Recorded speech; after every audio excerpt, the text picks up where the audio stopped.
Basta, no se puede seguir así en adelante, tal como lo hemos venido haciendo como humanidad. Es un desastre. Hemos puesto en peligro la vida en el planeta. La historia de las sociedades humanas, sobre todo en estos 5.000 años de civilización, es la historia de las dominaciones, de las guerras, de las destrucciones.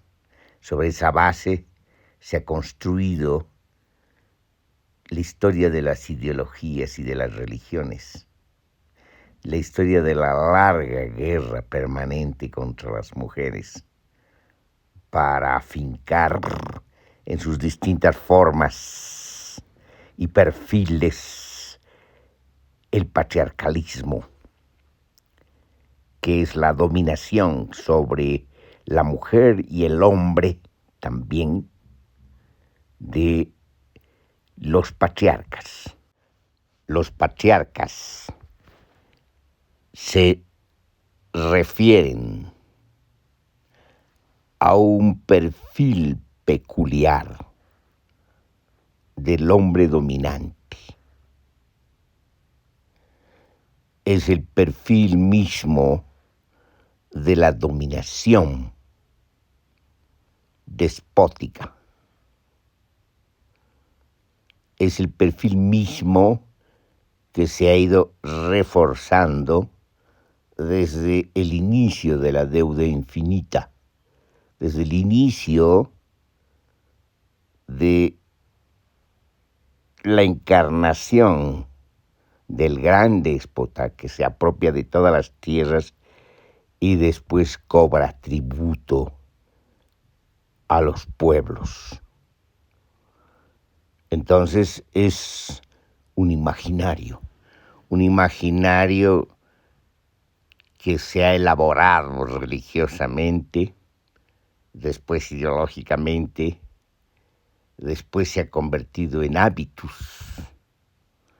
en esquemas de comportamiento, en reglas, en costumbre. Entonces no estamos hablando de la figura del hombre en general, sino de una figura muy peculiar de hombre, que es precisamente el déspota dominante. Hay que tener en cuenta que estamos ante historias, es decir, relatos. Pero en tanto historias, estos relatos tienen pretensiones de verdad. Es una manera de institucionalizar un recorte de la memoria, aquella que le conviene al poder. Estamos ante la construcción, el afincamiento, la consolidación y el anclaje de las instituciones, particularmente de aquellas instituciones que tienen que ver con el poder y con la legitimidad del poder. Y en ese sentido, estamos hablando de imaginarios y de instituciones. Entonces, cuando hablamos del patriarca, estamos hablando de instituciones consolidadas, cristalizadas,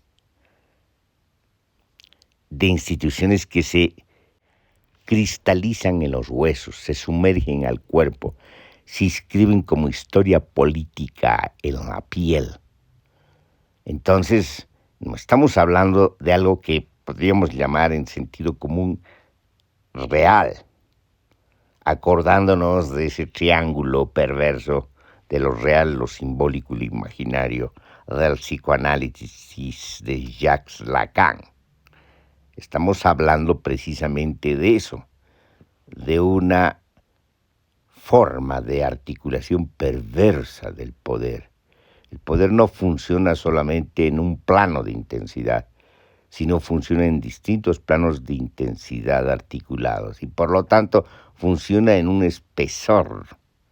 Y ese espesor se convierte en materia y objeto del poder, donde los diagramas de poder se incorporan, inciden, afectan, inciden en comportamientos, pero también inciden en la conformación de mentalidades sumisas. Volviendo al tema, no se puede seguir adelante si es que se quiere sobrevivir. Nada ha funcionado. Y todas estas historias, en la medida que se han ido sintetizando histórica, política y culturalmente en lo que se ha venido a llamar la civilización moderna, lo que se viene en denominar también el sistema mundo capitalista, entonces se ha vuelto mucho más peligroso porque es global, porque se ha ido homogeneizando el poder, ha ido adquiriendo formas, si ustedes quieren, modernas de legitimación, verdaderamente de legitimación en tanto que están vinculadas a la ideología y no a la religión. Están vinculadas a la ideología en tanto que la ideología no solamente tiene pretensiones de verdad, sino que la ideología pretende ser objetiva. La ideología pretende hacerlo en términos laicos. La ideología pretende legitimar el poder basándose en la promesa. Ahí está la contradicción ideológica. Es decir, el recurso a una memoria religiosa. La ideología no ha salido de los horizontes de la religión. La ideología es una metamorfosis de la religión, es decir, de la legitimación del gran déspota, que ha sido convertido en divinidad, en hijo de la divinidad y en la cabeza de la pirámide imperial.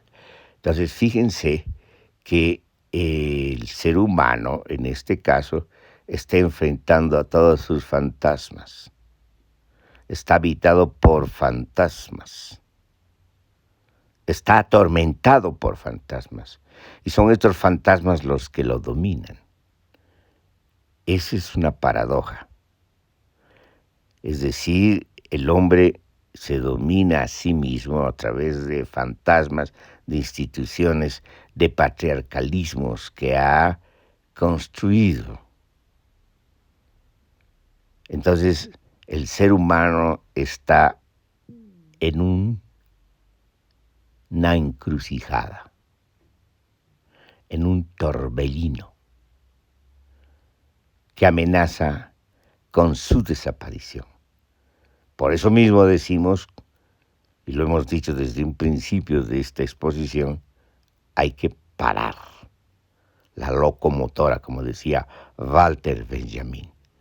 Hay que parar la locomotora de la historia, detenerla.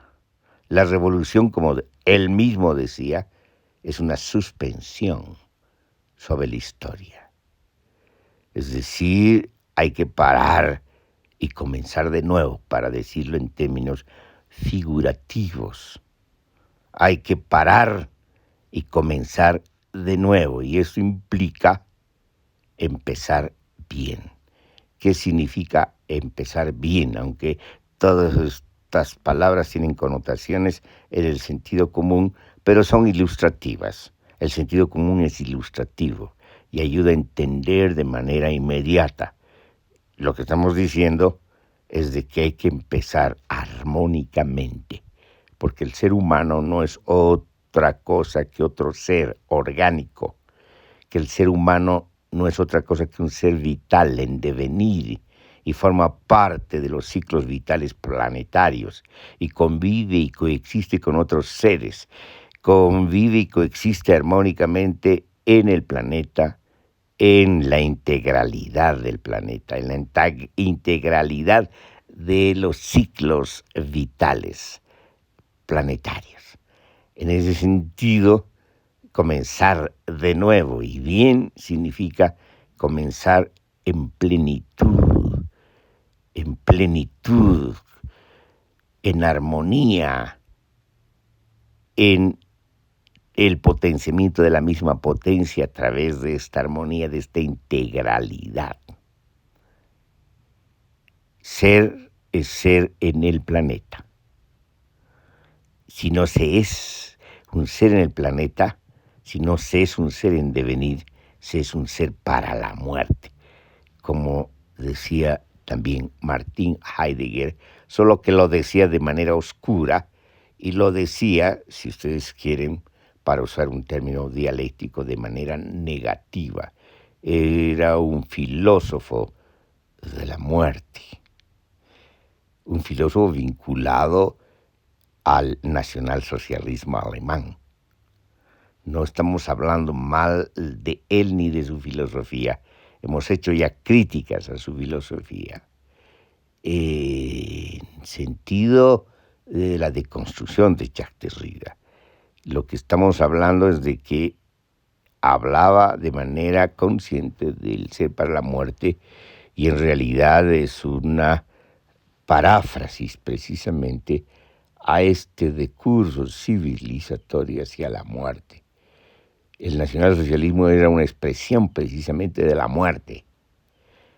Es la construcción plena de la muerte, la construcción consciente y política de la muerte.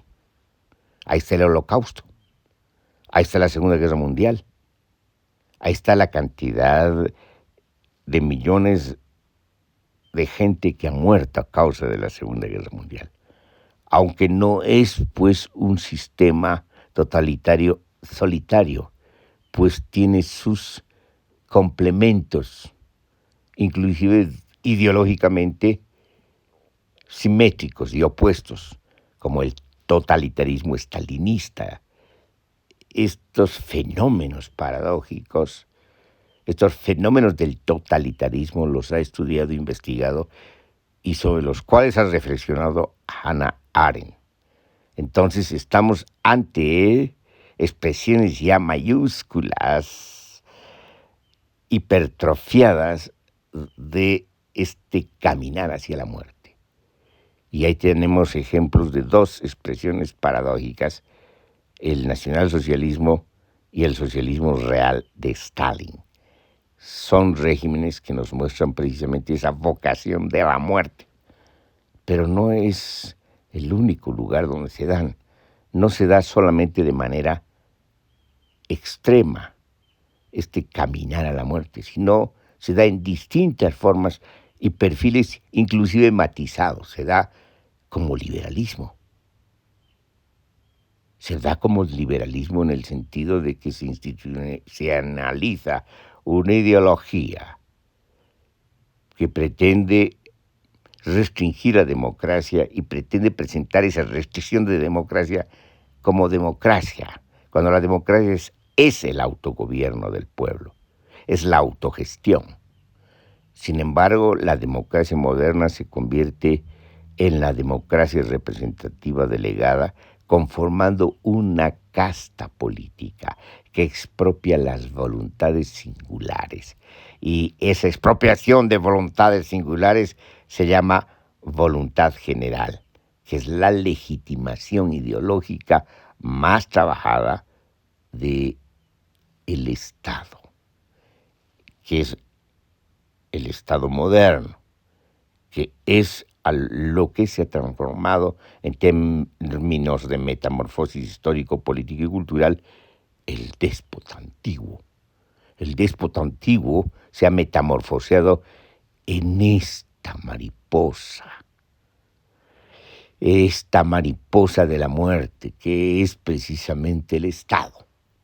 Entonces, todas las instituciones de la civilización son civilizaciones que han ido articulando maquinarias, obviamente no de una manera consciente, maquinarias que van hacia la muerte.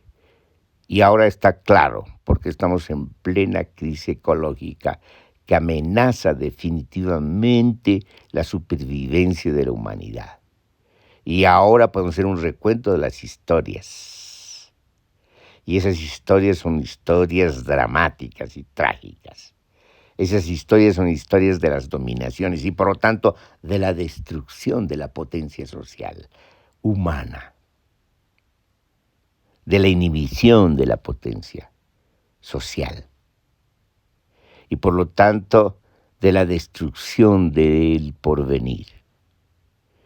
No se puede seguir adelante así, y menos si nos situamos en contextos más singulares, más recortados y específicos, que son los contextos coyunturales, los contextos nacionales, locales y regionales.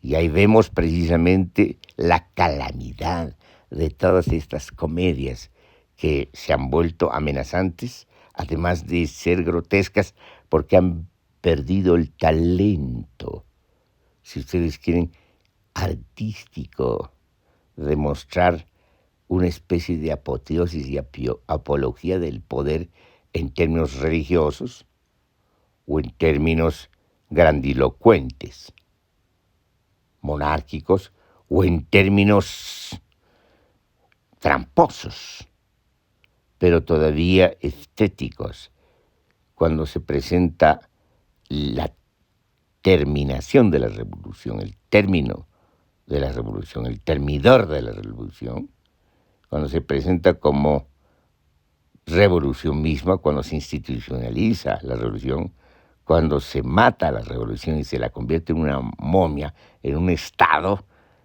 ¿no? Es cuando precisamente hacemos eso, hacemos darle otro nombre al déspota, esta vez convertido en el asesino de la revolución, pero que se inviste de revolucionario. Entonces, fíjense, estamos en la pérdida cada vez más alarmante y vacua de estos contenidos que se esmeraban en cierta estética del poder. Ahora lo que hay es una banalidad del poder, una banalidad de la casta política, una banalidad de los discursos, porque se ha perdido la formación discursiva propiamente dicha. Lo que se tiene ahora son balbuceos, fragmentos ideológicos articulados en un popurrí discursivo, que solo se mantiene por espectáculos mediáticos. Entonces asistimos precisamente a una decadencia profunda de la casta política, una decadencia profunda de estas instituciones patriarcales, una decadencia profunda de las dominaciones, y en este contexto, en vez de encontrarse con el desborde de la potencia social para barrer precisamente con estos fantasmas, con los espectros de estos fantasmas, con las armaduras de estos fantasmas, nos encontramos con un tejido social afectado, destrozado, que no puede terminar de armar la potencia social para que ocurra precisamente esto, para hacer desaparecer los fantasmas, las instituciones y las armaduras de estas máquinas de la muerte. A lo largo de las genealogías de la dominación se ha afectado mucho al sujeto, al sujeto social, a las subjetividades, a la constitución de sujetos que se han convertido en sumisos, se han convertido inclusive en masoquistas, en una relación perversa, sadomasoquista entre el poder y la sociedad. La sociedad misma reproduce sus dominaciones, precisamente porque se convence a sí misma ideológicamente y ahora mediáticamente de que no hay otra realidad sino esta, cuando esa realidad es una realidad institucional, es una realidad anclada en un pasado de dominaciones. Y de lo que se trata precisamente es desanclar. Y desanclar quiere decir viajar. Desanclar quiere decir salir de este caminar hacia la muerte. Y por lo tanto aquí el viajar no es continuar el viaje de la locomotora desbocada, sino el viajar implica fundamentalmente el crear de nuevo la vida social, en armonía con los ciclos vitales planetarios. Entonces hay que parar todo esto, parar lo que vemos a diario en los medios de comunicación, en los noticiarios, esta comedia, esta proliferación comediante de políticos que hablan a nombre del pueblo y que si antes eran más o menos convincentes, ahora no lo son, pero siguen repitiendo como inercia palabras que ya no tienen ningún sentido, palabras de convocatoria que no tienen ninguna convocatoria, de lucha, y más aún al imperialismo, contra el imperialismo. Gente que está muy comprometida con las formas concretas, actuales, efectivas del imperio, que es la dominación de la hiperburguesía de la energía fósil, a las que están articuladas las burguesías nacionales. Burguesías nacionales que están articuladas a la burguesía de la energía fósil, a la hiperburguesía de la dominancia de la energía fósil, de todos sus aparatos y maquinarias, de toda su industria y revoluciones tecnológicas, científicas. Inclusive esta hiperburguesía pretende dominar, controlar las transiciones hacia otras formas de energía. Pero en la vinculación con la energía fósil y esta transición va a ser una transición controlada, una transición inhibida, una transición dependiente, una transición que corta las posibilidades del uso armónico de las otras formas de energía. Pero lo perverso aquí es esa vinculación entre burguesías nacionales y hiperburguesías, sobre todo en las periferias del sistema mundo capitalista, donde se dan distintas formas de sumisión, de subordinación de las burguesías nacionales a la hiperburguesía de la energía fósil. Y una de esas formas conocidas es precisamente la presencia destructiva en las periferias del sistema mundo capitalista de las empresas transnacionales extractivistas. Y en lo que respecta a las formas de gobierno de esta administración de la dependencia, se dan distintas figuras. Se han conocido las figuras neoliberales de la dependencia, pero también se han conocido las formas y los perfiles de formas de gobierno neopopulistas, aquellas que hemos llamado de la forma de gubernamentalidad clientelar. Bueno, pues hay una relación perversa, y esta relación perversa, a la usanza de antiguas formas de legitimación religiosas, ideológicas, lo hace ahora. ¿Qué es lo que hace? Lo que hace es buscar la legitimación de esta dependencia, de esta relación perversa entre burguesías nacionales e hiperburguesía de la energía fósil, de esta dependencia de las formas de gobierno, inclusive aparentemente opuestas respecto al orden mundial de las dominaciones, basadas precisamente en la dominancia del capitalismo financiero, especulativo y extractivista. Entonces aquí aparecen formas que redundan en la adulteración política y la perversión política.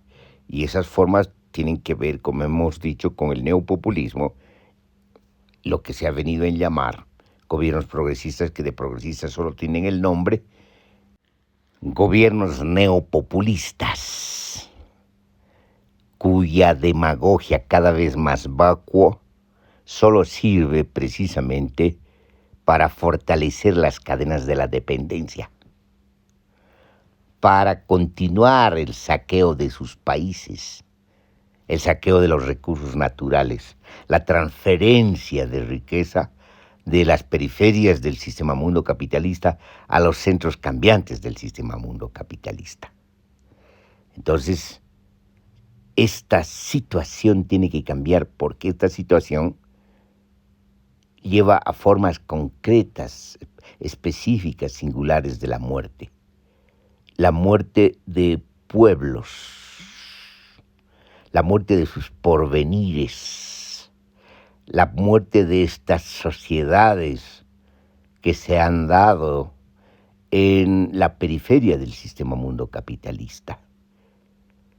Es decir, la muerte adquiere características específicas, demoledoras, en la medida que quedan cementerios mineros y huecos hidrocarburíferos y bosques quemados, incinerados, ríos contaminados por explotaciones mineras, sobre todo del oro, entrega de nuevas riquezas naturales como las del litio, otra vez a las transnacionales. Aquí ya no importa de qué transnacional se trata, qué bandera tiene, son transnacionales extractivistas y por lo tanto son saqueadoras. Ese discurso de que se establece relación de socios es sencillamente para convencer a ingenuos y por lo tanto cómplices con su propia dominación y la destrucción de su propio territorio y de su propio país. Eso es lo que hay. Asistimos precisamente a estos espectáculos donde estos bufones van a hablar al público en sus conmemoraciones, un público que lo único que hace es aplaudir y emborracharse. Por lo tanto, aplaude su propia dominación, su propio sacrificio y su propia destrucción. Entonces, eso suena a bizarro. Son escenarios bizarros, lamentables. Todo eso tiene que acabar. No se puede seguir así adelante. Hay que parar. Por el bien del planeta, por la defensa de la vida, por el porvenir de los hijos y de los nietos y de los hijos de los hijos y de los nietos de los nietos. Y sobre todo, por el porvenir de los seres orgánicos, de los seres, como se dice, de la madre tierra. Entonces hay que parar esto.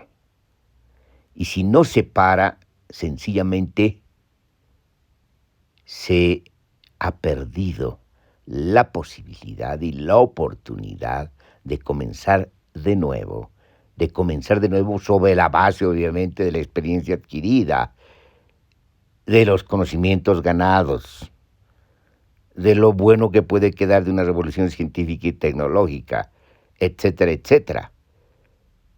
Empezar de nuevo no es empezar de cero. Empezar de nuevo es empezar sin las maquinarias de la muerte, sin los estados, sin los órdenes mundiales de las dominaciones, sin estas guerras que cada vez se han vuelto imposibles en la medida que usan armas de destrucción masiva. Y en esas condiciones una guerra es la guerra donde todos pierden. Entonces hemos llegado a un punto donde no solamente hay que decir basta, sino hay que detener la locomotora desbocada. Y hay que hacerlo en el acto, de manera inmediata, en todos los países, en todos los pueblos, en todas las sociedades. Y aquí y ahora. Si no se hace eso, se es cómplice de la muerte, de la vocación de muerte, de las genealogías del poder que son genealogías de la muerte, del sistema mundo capitalista que es una civilización de la muerte. Entonces ahí está el dilema. Si ustedes quieren, para repetir esa frase de Shakespeare en Hamlet, ser o no ser, ahí está el dilema.